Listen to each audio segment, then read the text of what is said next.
आज का हमारा विषय है श्रीमद् भगवत गीता और आधुनिक समाज। मित्रों, श्रीमद् भगवत गीता का जन्म महाभारत युद्ध के समय हुआ था। ये अवधि तकरीबन 5000 साल पहले की है। ये भगवान श्री कृष्ण के श्रीमुख से उत्पन्न हुई थी गीता। इसमें कुल 700 श्लोक हैं। इन श्लोकों में एकमात्र श्लोक धृतराष्ट्र का है, जिसे कि हम श्रीमद् भगवत गीता की प्रस्तावना कह सकते हैं। श्रीमद् भगवत गीता की नींव है ये। यहीं पर श्रीमद् भगवत गीता की इमारत खड़ी होती है और बाद में इसका विस्तार होता है 700 श्लोकों में। इन श्लोकों में 40 श्लोक संजय के हैं, 85 श्लोक अर्जुन के हैं और 574 श्लोक भगवान श्री कृष्ण के हैं। तो इस प्रकार 700 श्लोकों वाली श्रीमद् भगवत गीता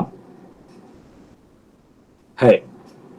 मैं यहां पर निवेदन करना चाहता हूं कि श्रीमद् भगवत गीता भले ही 5000 वर्ष पुरानी है, लेकिन उसकी प्रासंगिकता आज भी है। समाज के हर क्षेत्र में, हर कार्यकलाप में, और इसकी सापेक्षता, समय सापेक्षता इस तरह से है कि यह सार्वभौम रूप से पूरी दुनिया में स्वीकार्य है। मैं निवेदन करना चाहता हूं कि श्रीमद् भगवत गीता का आज 80 से अधिक भाषाओं में अनुवाद हो चुका है। और जो लोग कहते हैं कि श्रीमद् भगवत गीता हिंदू धर्म का एक ग्रंथ है, मैं समझता हूं कि वे इसकी प्रसिद्धि को, इसके आकार को, इसके गुण को सीमित कर रहे हैं। क्योंकि जब श्रीमद् भगवत गीता का जन्म हुआ, उस समय दुनिया में एक ही धर्म था, सनातन धर्म, और दूसरा कोई धर्म नहीं था। मैं ये कहना चाहता हूं कि श्रीमद् भगवत गीता मानव मात्र की एक मैनुअल है और मानव जीवन के हर क्षेत्र में आप किस तरह से प्रबंधन करेंगे, किस तरह से आपको निर्देश लेने हैं, किस तरह से आपके जीवन को सुचारू बनाना है, ये सारे नुस्खे श्रीमद् भगवत गीता में मौजूद हैं। श्रीमद् भगवत गीता एक परिवार से प्रारंभ होती है, लेकिन इसका विस्तार पूरी दुनिया में है। ये कालजयी रचना है, इसमें देश काल का कोई भेद नहीं है। तब भी उतनी ही प्रासंगिक थी, आज भी उतनी ही प्रासंगिक है। भारतवर्ष के लिए जितनी प्रासंगिक है, पूरी दुनिया के लिए भी उतनी ही प्रासंगिक है। कहीं कोई अंतर नहीं है। अंतर सिर्फ ये है कि हम इसका अध्ययन किस तरह से करते हैं, इसका निचोड़ हम किस तरह से प्राप्त करते हैं, इसका अर्थ हम अपने मन में किस प्रकार उतार पाते हैं, अपने जीवन में इन सिद्धांतों का किस प्रकार से कार्यान्वयन कर पाते हैं। अंतर सिर्फ इसी का है। श्रीमद् भगवत गीता के प्रारंभ में धृतराष्ट्र का एकमात्र श्लोक, जैसा कि मैंने निवेदित किया, वो है धर्म क्षेत्रे कुरुक्षेत्रे समवेतायुयुत्सवः। तो यहां ध्यान देने की बात यह है कि धर्म क्षेत्र और कुरुक्षेत्र, ये दोनों अलग अलग शब्द हैं और दोनों के मायने अलग हैं। धर्म क्षेत्र में कुरुक्षेत्र नहीं, और कुरुक्षेत्र है तो धर्म क्षेत्र कैसा? ये विपर्य है। यहां पर ध्यान देने की बात है कि धर्म क्षेत्र कुरुक्षेत्र में बदला।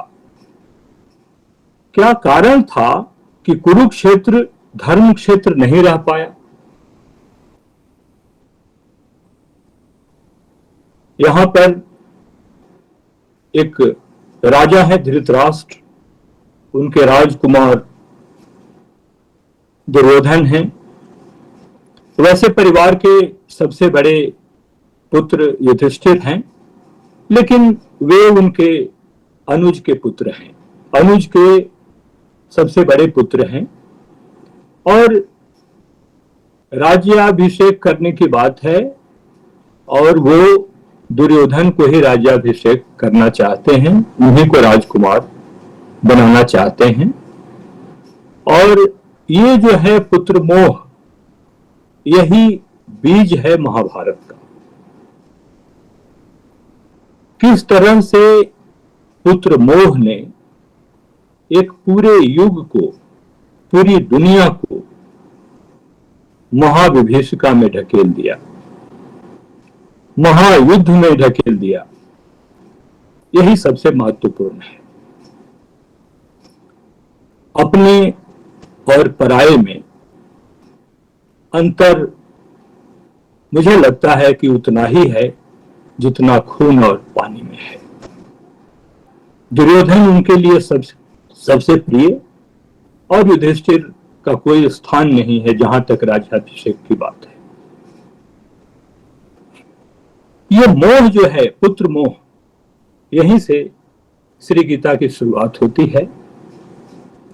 मोह जो है व्यक्ति के विवेक को खत्म कर देता है। मोह जब रहेगा तो आदमी विवेक से काम नहीं लेगा। और ये मोह जिस अनुपात में आगे बढ़ेगा उसी अनुपात में व्यक्ति अविवेकी होगा। और मोहवश लिया गया निर्णय कभी भी विवेकपूर्ण नहीं हो सकता है। युधिष्ठिर की 100 संतानें, दुर्योधन सबसे बड़े पुत्र। लेकिन ये कैसा परिवार है जिसमें माता पिता की अनुमति के बिना ही बच्चे जो इच्छा कर रहे हैं? कहीं न कहीं परवरिश में कमी है, कहीं न कहीं संस्कार की कमी है। क्या कारण है कि दुर्योधन अपनी इच्छा से सारे निर्णय ले रहे हैं और धृतराष्ट्र मूक श्रोता है? जब धृतराष्ट्र मूक श्रोता थे तब दुर्योधन कुछ भी कर रहे थे, वे चुप थे। महाभारत का प्रारंभ हुआ, युद्ध क्षेत्र में दोनों सेनाएं आमने सामने खड़ी हुई, फिर वे संजय की आंखों से युद्ध का दर्शन कर रहे हैं, युद्ध का आंखों देखा हाल देख रहे हैं। क्योंकि कल का मूक श्रोता आज का मूक दर्शक तो होगा ही। आधुनिक समाज में इसका क्या असर होगा? हम किस रूप में इस घटना को लेंगे? हमारे बच्चे हैं तो क्या वो मनमानी करेंगे? हमने उन्हें जन्म दिया, उनका पालन पोषण किया, क्या अब हमारे सारे अधिकार, सारे कर्तव्य समाप्त हो गए जब वो बड़े हुए? ऐसा नहीं होना चाहिए। परवरिश पर ध्यान देना होगा। और संस्कार, कुरुवंश के संस्कार ऐसे नहीं थे जैसे युद्ध के समय देखे गए। लेकिन क्यों हुआ? एक अंधे धृतराष्ट्र ने सारे संस्कारों को ताक पे रख दिया और युद्ध को निमंत्रण दे दिया। तो ये जो बच्चों की परवरिश है, इसमें कहीं न कहीं कुछ कमी रह गई है। और आधुनिक युग में हम इसे इस रूप में लेंगे कि हमारे बच्चे हैं तो हम उन पे एक सीमा तक नियंत्रण रखेंगे। परिवार की, समाज की एक नीति होगी, उससे विचलित न हम स्वयं होंगे न हमारे बच्चे होंगे। जो निर्णय उचित है वही लेंगे और उस निर्णय को हम सब मानेंगे।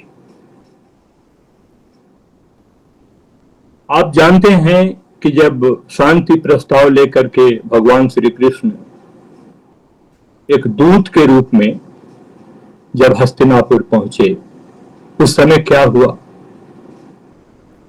परिवार के सबसे पुरोधा भीष्म पितामह वे मौन थे, कुछ नहीं बोल रहे थे, और दुर्योधन ने दूत को बांधने का, दूत को कैद करने का निर्देश दिया। ये तो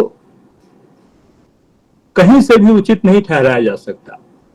आज भी दो देशों के बीच जो हमारे संबंध होते हैं उसमें दूत की एक मर्यादा होती है। दूत को हम कुछ नहीं कह सकते, सैनिकों को कुछ नहीं कह सकते। हमारा जो भी संवाद है एक राष्ट्र प्रधान से दूसरे राष्ट्र प्रधान की होती है।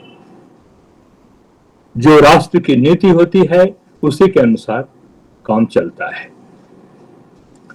तो इस पर हमें गौर करने की जरूरत है, क्योंकि ये धृतराष्ट्र का एकमात्र श्लोक जो है ये महाभारत की नींव है। मोह ये वही है जिसने महाभारत को घटित किया।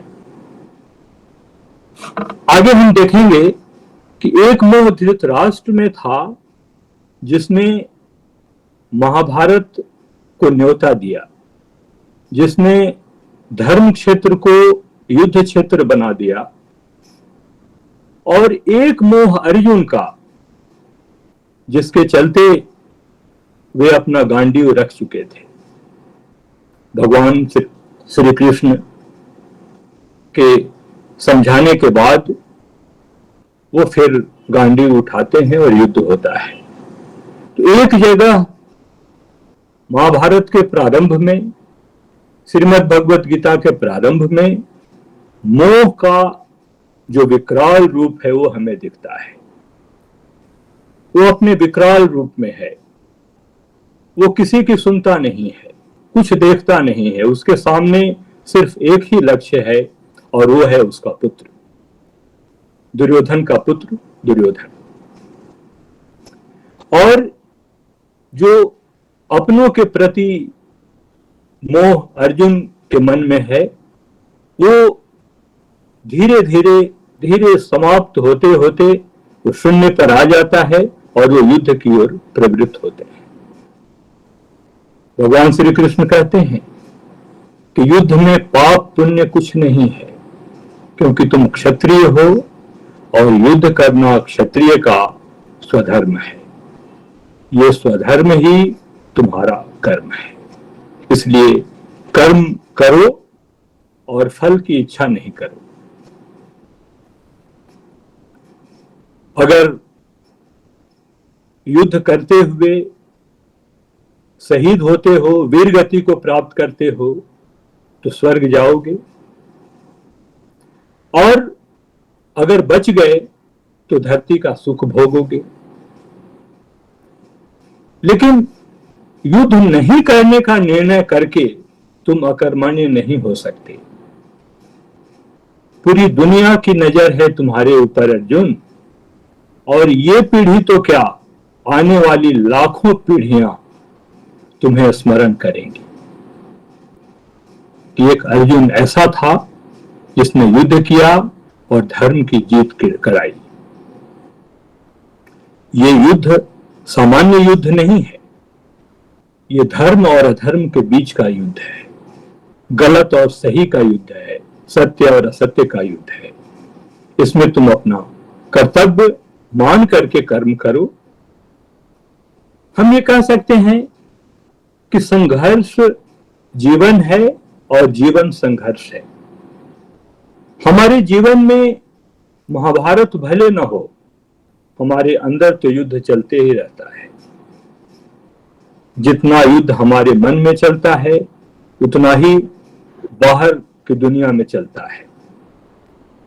लेकिन इसका मतलब ये तो नहीं कि हम अपनी नीति से विचलित हो जाएंगे, हम संयम नहीं रखेंगे। ऐसा नहीं हो सकता। ऐसा होगा तो फिर महाभारत काल की स्थिति हो जाएगी। हो सकता है थोड़ी देर के लिए हमें अपने और पराये का मोह ज्यादा हमें प्रभावित करे, लेकिन कुल मिलाकर के हमें संयम रखना होगा और नीति अनुरूप काम करना होगा।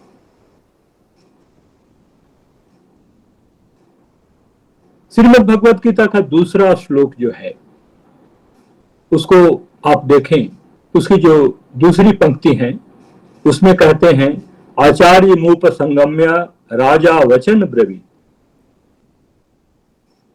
एक तरफ राजा है, दूसरे तरफ आचार्य है। मित्रों, राजा और प्रजा का युग्म होता है, आचार्य और शिष्य का युग्म होता है। ये राजा और आचार्य का युग्म कहां से आया? कहीं न कहीं शिष्टाचार में स्खलन है। ऐसा नहीं होना चाहिए।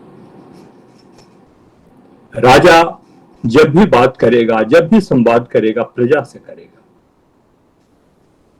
आचार्य से जब भी जरूरत पड़ेगी शिष्य निवेदन करेगा, आज्ञा नहीं। ये शिष्टाचार है। श्रीमद् भगवत गीता का ये दूसरा श्लोक कहता है कि संस्कार का जब स्खलन होगा तो कुछ गड़बड़ होगा। आपको क्या लगता है, इतने बड़े आचार्य जो मूक थे, जो आदेश प्राप्त कर रहे थे, वो क्यों कर रहे थे? उनकी अपनी मजबूरी थी, मुंह न खोलने की मजबूरी थी। और मित्रों, जब जब ऐसी मजबूरी समाज में आएगी कि बड़े मुंह न खोलेंगे तो छोटे कहीं न कहीं कुछ ऐसा कर गुजरेंगे जो पीढ़ियों को भुगतना होगा।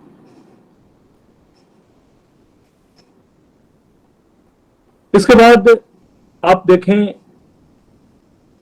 कि अर्जुन को कर्म के विषय में भगवान श्री कृष्ण बहुत सारी बातें बता रहे हैं, कर्म को परिभाषित भी करते हैं। मैं निवेदन करना चाहता हूं कि कर्म तीन तरह का होता है। एक कर्म जो है वो स्वधर्म होता है, हमारा स्वाभाविक कर्म होता है। हम विद्यार्थी हैं तो हम पढ़ेंगे, ये हमारा स्वाभाविक कर्म है। दूसरा है इच्छित या काम्य कर्म। यह है जैसा हम सोचते हैं, जैसा मन में विचार आता है, जो चाहते हैं वो कर्म करते हैं। आज मेरा मन ये करे कि मैं एक फिल्म देख करके आऊं, तो हम जाते हैं उसके लिए और फिल्म देख के आते हैं। हमारा इच्छित कर्म है। और तीसरा कर्म है आपातकालीन कर्म। न तो ये हमारा इच्छित होता है, न ही स्वधर्म होता है। आपातकालीन स्थिति में उत्पन्न अवसर से ये कर्म आता है। जैसे हम कहीं जा रहे हैं, हम किसी मिशन में जा रहे हैं, लेकिन हमने देखा कि किसी महिला पर अत्याचार हो रहा है। हम अपना मिशन भुला करके उस महिला की रक्षा करते हैं। ये हमारा आपातकालीन कर्म है। मैं निवेदन करना चाहता हूं कि कर्म के इन तीनों रूपों से हम भाग नहीं सकते। आपातकालीन कर्म की स्थिति में हम ये नहीं कह सकते हैं कि ये हमारा स्वधर्म नहीं, ये हमारा इच्छित कर्म नहीं है, वो भी उतना ही महत्वपूर्ण है जितना कि हमारा स्वधर्म है। कर्म के बाद एक अकर्म भी होता है। अकर्म भी दो तरह का होता है। एक अकर्म न करने जैसा है, हम कर्म नहीं करना चाहते हैं, ये एक अकर्म है। हम कुछ भी नहीं करेंगे, ये हमारा अकर्म है। और दूसरा अकर्म है कि हम कुछ कर्म करते हैं, हमको कुछ फल मिलता है, लेकिन भगवान श्री कृष्ण कहते हैं कि जब फल मिलेगा तो स्वर्ग या नरक मिलेगा, आवागमन से छुटकारा नहीं होगा, मुक्ति नहीं होगी। इसलिए फल की इच्छा के बगैर निष्काम भाव से कर्म करोगे तो ही तुम्हारा कल्याण है। जब फल की इच्छा से हम कर्म करेंगे तो वो पुण्य पुंज में चला जाएगा। पुण्य पुंज में ऐसा नहीं है कि पाप कर्म नहीं है, वो खाता होता है, उसका लेखा जोखा चलता है।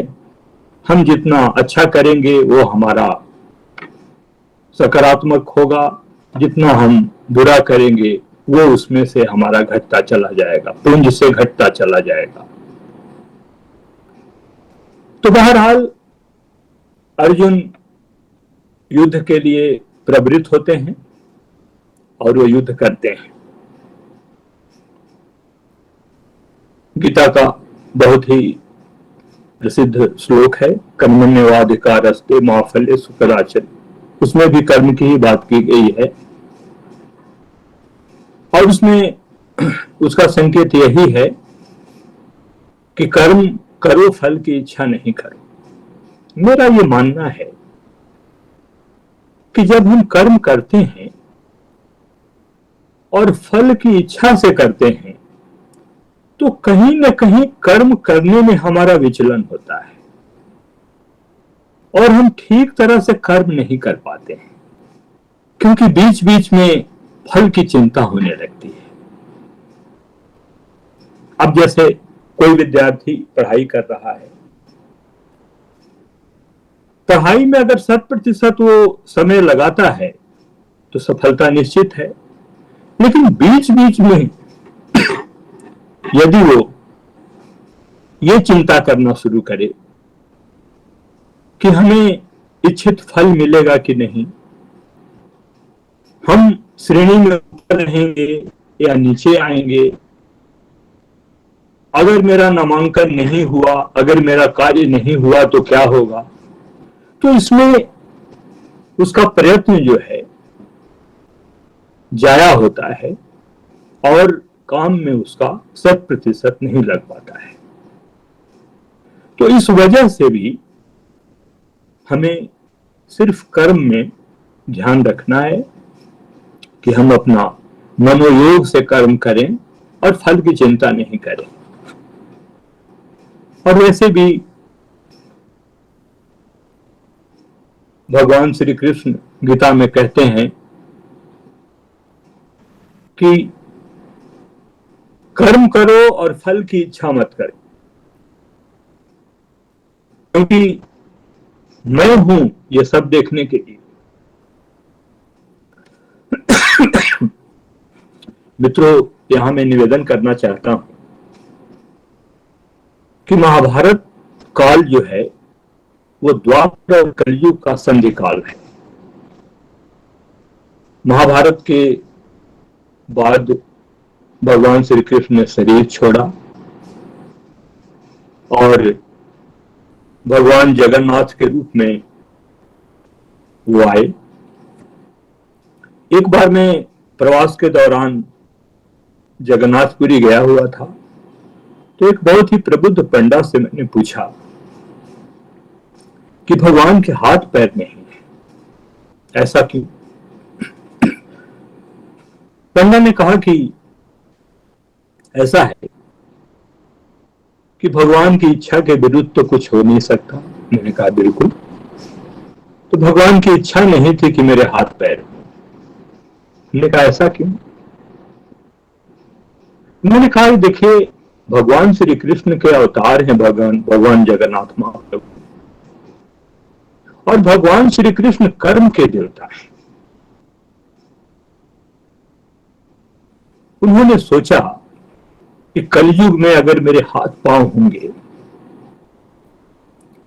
तो कोई भी मुझसे कुछ मांग लेगा, कोई भी मुझे कहीं लेके जाएगा। आपने देखी होगी भगवान जगन्नाथ की आंखें गोल हैं, चाकादोला भी उनको बोलते हैं। तो भगवान ने यही इच्छा व्यक्त की कि मेरे हाथ पांव नहीं होंगे, और जब हाथ पांव नहीं होंगे तो मैं कहीं जाऊंगा नहीं, किसी को कुछ दूंगा नहीं। लेकिन आंखें जो गोल हैं उसका मतलब यह है कि वो समदर्शी हैं, सबको एक समान देखते हैं। जो जैसा कर्म करेगा उसको वैसा मिलता है कि नहीं, ये वो देखते हैं। मित्रों, कलयुग में भगवान जगन्नाथ, जो कि भगवान श्री कृष्ण के रूप हैं, वे अभिभावक हैं कलयुग के।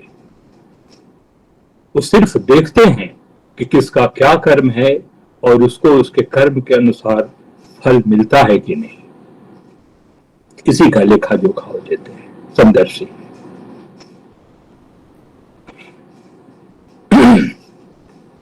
एक चीज और मैं आपको निवेदन करना चाहूंगा कि जो हमारा श्रीमद् भगवद गीता है, इसमें स्वधर्म की बातें तो की गई कि स्वधर्म ही उत्तम धर्म है। बहुत से लोग स्वधर्म को ओन रिलीजन मानते हैं, ऐसा नहीं है। स्वधर्म यहां स्वकर्म है।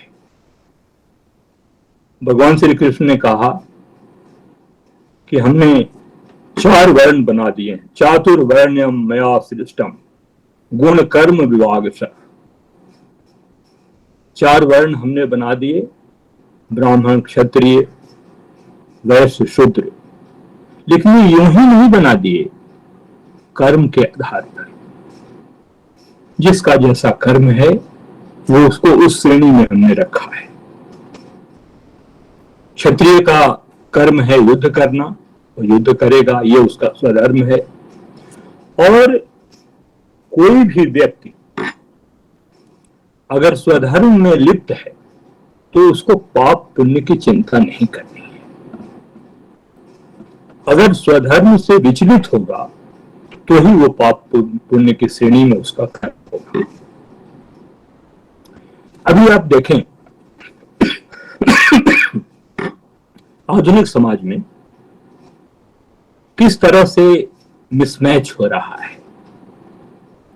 बच्चा इंजीनियरिंग की पढ़ाई करता है आईआईटी से, लेकिन वो बैंक में नौकरी करना चाहता है। क्यों? उसके माँ बाप ने उससे इंजीनियरिंग की शिक्षा दी, आईआईटी से शिक्षा दी, भारत सरकार का काफी धन खर्च हुआ, लेकिन अब वो बैंक में नौकरी करेगा। इंजीनियरिंग का बैंक में क्या लेना देना? ये उसका स्वधर्म नहीं है। अगर इंजीनियर बैंक में नौकरी करेगा तो जो बैंक की नौकरी के लिए योग्य है उसका क्या होगा? हमें इसका ध्यान रखना होगा। उसके बाद जैसे भगवान ये भी कहते हैं कि जैसे हम कहते हैं कि हिंदुस्तान में 33 कोटि देवता हैं,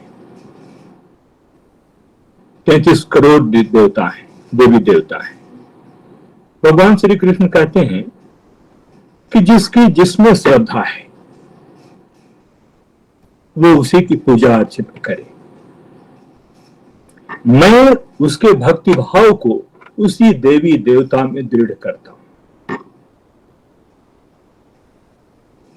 ऐसा नहीं कि सब श्री कृष्ण की पूजा करें, सब महाविष्णु की पूजा करें।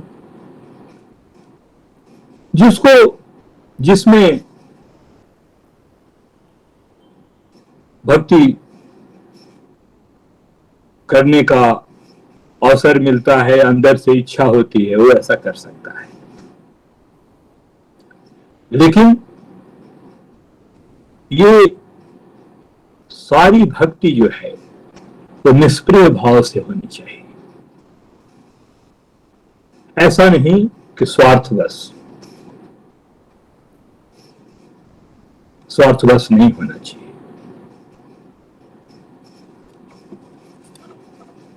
एक श्लोक में भगवान श्री कृष्ण कहते हैं, पत्रम पुष्पम फलम तोयम यो में भक्त्या प्रयच्छति। मतलब पत्र, पुष्प, फल और जल, इसका अर्पण अगर कोई भक्त भक्ति भाव से करता है तो मैं सदैव रूप में उसे स्वीकार करता हूं। भगवान ने कभी नहीं कहा कि हमें 56 भोग चाहिए, हमें गोंद के लड्डू का भोग लगाओ, कभी ऐसा नहीं कहा। इसीलिए आपने देखा होगा कि सत्यनारायण की पूजा होती है तो उसमें चूर्ण बनाया जाता है। चूर्ण इसलिए कि किसान गेहूं उपजाता है, उसकी चक्की में पीसता है और उसको भून करके उसमें गुड़ जो कि किसान पैदा करता है उसको मिला करके, घी जो कि उसके घर में होता है मिला करके वो चूर्ण बनाया जाता है। भगवान भाव के भूखे हैं, मिष्टान के नहीं। ऐसा नहीं कि मूर्ति की पूजा करने से, मंदिर में जाकर पूजा करने से ही भगवान प्रसन्न होंगे, ऐसा नहीं है। ऐसा गीता में कहीं नहीं है, क्योंकि गीता तो एक मैनुअल है, तो हमारी जीवन संगिनी है। हमें तो उस पर भरोसा करना होगा, उसके अनुसार आचरण करना होगा। एक स्थल पर भगवान श्री कृष्ण कहते हैं, यद्यदाचरति श्रेष्ठस्त तत्देवेतरो जनः। अर्जुन से कहते हैं कि जो श्रेष्ठ जन जैसा आचरण करते हैं वैसा ही बाकी लोग अनुकरण करते हैं। मुझे लगता है कि कहीं न कहीं अपने संवाद के दौरान भगवान श्री कृष्ण अर्जुन की थोड़ी प्रशंसा कर रहे हैं। क्यों न करें, सबसे प्रिय शिष्य थे। मित्रों, आपको मालूम है कि अर्जुन शिष्य भी थे, सखा भी थे और बड़े योद्धा थे, कृष्ण के बहुत प्रिय थे। और क्या है कि नेतृत्व में जब सैनिकों का मनोबल बढ़ाना होता है तो कभी कभी उनकी प्रशंसा भी करनी पड़ती है, और अर्जुन की प्रशंसा तो बनती है, क्योंकि अर्जुन का चरित्र इतना उदात्त है कि आधुनिक युग के युवक अगर उसे मानक माने तो मेरा ख्याल है कि दुनिया का कोई भी लक्ष्य उनके लिए मुश्किल नहीं होगा, हर लक्ष्य को पा सकते हैं। अर्जुन का चरित्र ऐसा है। तो भगवान श्री कृष्ण अगर उनको महाजन कह रहे हैं कि तुम जैसा आचरण करोगे वैसा ही पीढ़ियां करेंगी, तो इसमें कोई आश्चर्य की बात नहीं है। प्रसंगवश अर्जुन के चरित्र पर एक कथा याद आती है मुझे। एक बार इंद्रलोक में अर्जुन कला का प्रशिक्षण ले रहे थे। उसी वक्त अप्सरा उर्वशी का दिल उन पर आ गया। उर्वशी ने विवाह का प्रस्ताव दिया। अर्जुन के मन में यह लगा कि मैं कला का प्रशिक्षण ले रहा हूं और अभी विवाह, वो भी इंद्रलोक में नहीं। उन्होंने इस प्रस्ताव का पहले उसको नजरअंदाज किया, फिर बाद में ठुकरा दिया। अप्सरा उर्वशी ने उनको श्राप दिया, तुम किन्नर बन जाओ। इंद्रासन तक डोलने लगा।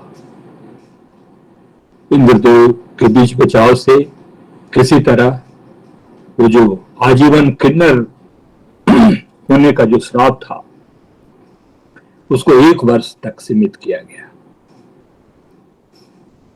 और वही 1 वर्ष किन्नर का जीवन अर्जुन ने अज्ञातवास में बिताए।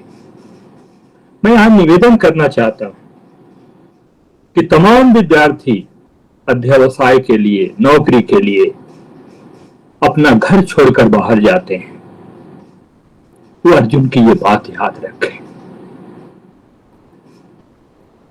विचलित नहीं होना है। जिस लक्ष्य को सामने रखकर निकले हैं उस लक्ष्य की प्राप्ति होनी है, और तब होगी जब आप विचलित नहीं होंगे। मेरा ख्याल है जितने भी बड़े बड़े स्टूडेंट हुए हैं जिन्होंने कुछ हासिल किया है, कुछ अव्वल हासिल किया है, उन सबने अर्जुन के चरित्र को जिया है। एक बार एक क्रिकेटर, नाम मैं नहीं लूंगा, वो सचिन के विषय में कुछ बता रहे थे। बताते हुए उन्होंने कहा कि किसी टीम के साथ मैच था, सीरीज चल रही थी और बॉलिंग इतनी सख्त हो रही थी कि उन्हें तो बॉल ही नहीं दिख रही थी। पहले दिन वो 0 पर आउट हो गए। सचिन भी कुछ 12-15 रन बनाकर आउट हुए थे। शाम को जब बात कर रहे थे तो उन्होंने कहा कि मुझे तो बॉल ही नहीं दिखती। सचिन ने कहा कोई बात नहीं, चलो कल डट के खेलेंगे। होता है कभी कभी खेल में ऐसा होता है, चिंता नहीं करो, कल डट के खेलेंगे। तो उन्होंने कहा कि मुझे तो बॉल ही नहीं दिखती। बोला कोई नहीं, घबराओ नहीं, मन में डर है इसलिए ऐसा कुछ हो रहा है, खेलो। और वो क्रिकेटर बता रहे थे कि दूसरे दिन की बॉलिंग और भी सख्त हुई और वो 3-4 रन बनाकर आउट हुई और सचिन अर्धशतक बनाकर डटे रहे। मैं यहां निवेदन करना चाहता हूं कि पहले जो क्रिकेटर थे वे बॉल के साथ साथ बॉलर को भी देख रहे थे। सचिन ऐसे क्रिकेटर रहे, आप सब सहमत होंगे मेरी बातों से, कि उन्होंने सिर्फ बॉल देखी, पूरे जीवन उन्होंने सिर्फ बॉल देखी, कभी भी बॉलर को नहीं देखा। क्यों? क्योंकि अर्जुन का चरित्र उन्होंने जिया और अर्जुन से वो प्रभावित थे, तब वो कालजयी क्रिकेटर बन पाए और अर्जुन से वो वास्तव में प्रभावित थे और इतने प्रभावित कि बाद में उन्होंने अपने बच्चे का नाम भी अर्जुन रख दिया। मैं ये कहना चाहता हूं कि ये जो महाभारत का, ये जो हमारे श्रीमद् भगवद गीता का जो स्तंभ चरित्र जो अर्जुन है, आधुनिक समाज के लिए आदर्श पुरुष है। हमें इसके आचरण को अपने स्वभाव में लाना ही होगा।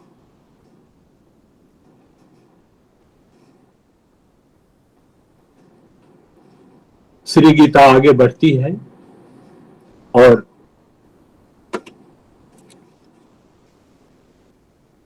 भगवान श्री कृष्ण की कोशिशें कामयाब होती नजर आती है। और गीता के 18वें अध्याय के 73वें श्लोक में अर्जुन कहते हैं,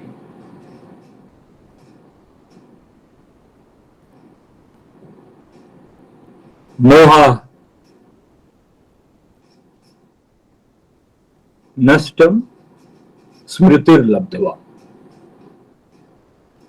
मोह नष्ट हुआ और स्मृति यानी ज्ञान प्राप्त हो गया। हे केशव, अब मैं मोह से मुक्त हूं और अब मैं युद्ध करूंगा।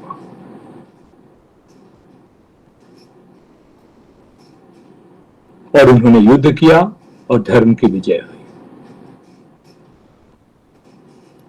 तो मित्रों, मैंने पहले ही निवेदन किया था कि ये एक मोह जिसने महाभारत को जन्म दिया, जिसने धर्म क्षेत्र को कुरुक्षेत्र बना दिया, और दूसरा मोह जो समाप्त होने के बाद महाभारत को परिणति देता है, कुरुक्षेत्र को धर्म क्षेत्र बना दिया। कौरव सेना की जबरदस्त हार हुई और पांडवों का राज्याभिषेक हुआ।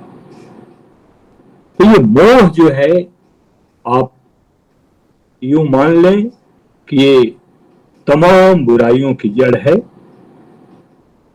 और हमारा मन इससे काफी कमजोर हो जाता है। आपने अक्सर सुना होगा, लोग कहते हैं मन का राजा, फला आदमी मन का राजा है। ऐसा क्यों? ऐसा इसलिए कि वो जो चाहता है करता है। ऐसा नहीं है, वो मन का राजा नहीं है। मन का राजा यदि होता तो नीति अनुसार सोच समझकर काम करता। वो कुछ भी करता है यानी मन का गुलाम है।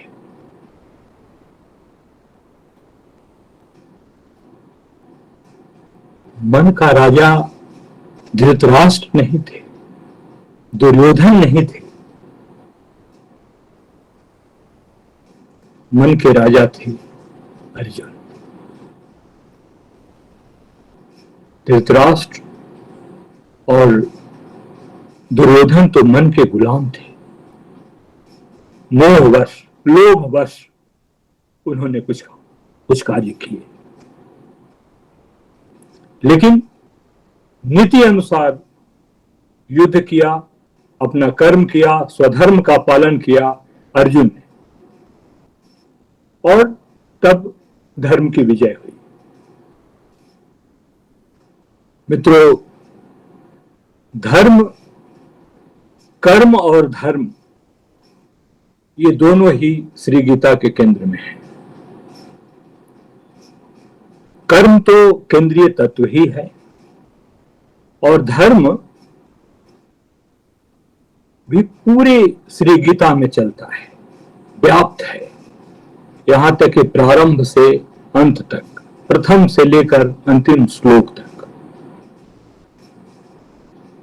अब देखें, धर्म क्षेत्रे कुरुक्षेत्रे, और ये प्रथम श्लोक है जो धृतराष्ट्र का है, और अंतिम श्लोक जो है वहां पर वो कहते हैं, यत्र योगेश्वर कृष्ण यत्र पार्थो धनुर्धरः। वहां पर अंतिम शब्द है मतिर्मम। तो पहला शब्द, पहला अक्षर अगर धर्म का लें पहले श्लोक का तो ध होता है, और अंतिम अगर अक्षर लें तो म आता है। तो यहां पर भी ये धर्म रहा, यानी पूरे महाभारत में कर्म और धर्म है। धर्म, स्वधर्म यानी वो भी कर्म ही है। दुनिया में कर्म के सिवा कुछ भी नहीं है। हम सब कुछ एक लक्ष्य को लेकर के यहां पर आए हैं, हमें लक्ष्य दिए गए हैं और वो लक्ष्य जो है कर्म से पूरे होने हैं। अगर हम कर्म नहीं करेंगे तो लक्ष्य अधूरे रह जाएंगे। इसलिए ये प्रण करना है कि हमें अपना स्वधर्म निभाते हुए, नीति नियमों का पालन करते हुए, शिष्टाचार का पालन करते हुए अनुशासन में कर्म करना है। किसी भी तरह हमारे चरित्र का स्खलन न हो, इसका ध्यान रखना है। अंत में संजय का श्लोक है, यत्र योगेश्वर कृष्णा यत्र पार्थो धनुधरा तत्र श्री ऋजोर भूति ध्रुवा नीति मतिर्मम। वहां पर श्री यानी यश, विभूति, विजय और ध्रुवा नीति यानी अटल नीति, यानी संपूर्णता है। और क्या चाहिए? एक परिवार, एक समाज, एक राष्ट्र को और क्या चाहिए? ये चार ही तत्व चाहिए, जहां श्री हो, यश हो, विजय हो, विभूति हो और ध्रुवा नीति हो। वो राष्ट्र, वो परिवार, वो समाज संपूर्ण है। हम देखते हैं कि विश्व में भी कई देश जो हैं अपनी सीमाओं का अतिक्रमण करते हैं। यह भी धर्म विरुद्ध है, इसकी इजाजत श्रीमद् भगवत गीता नहीं देती। युद्ध की सराहना कभी किसी युग में नहीं हुई और न होनी चाहिए। लेकिन यदि कोई हमें हमारी अस्मिता पर चोट करे, हमें युद्ध के लिए ललकारे, तो हम अपने हाथ पर हाथ धरे भी नहीं बैठ सकते हैं। ये श्री गीता का ज्ञान है।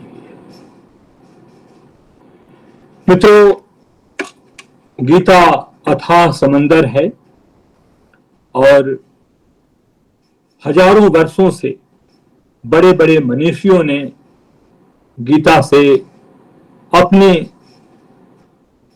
अपनी क्षमता के अनुसार मोती निकाले हैं। मेरे पल्ले भी 2-4 मोती आए हैं, मैंने आपके समक्ष प्रस्तुत किया है।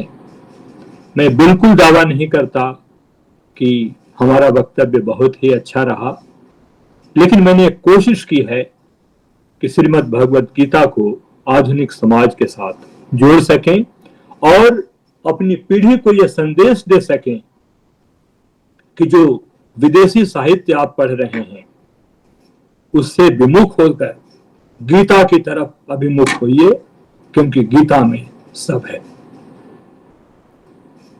कृष्णम वंदे जगत गुरु। आप सभी के प्रति बहुत बहुत आभार, धन्यवाद, नमस्कार।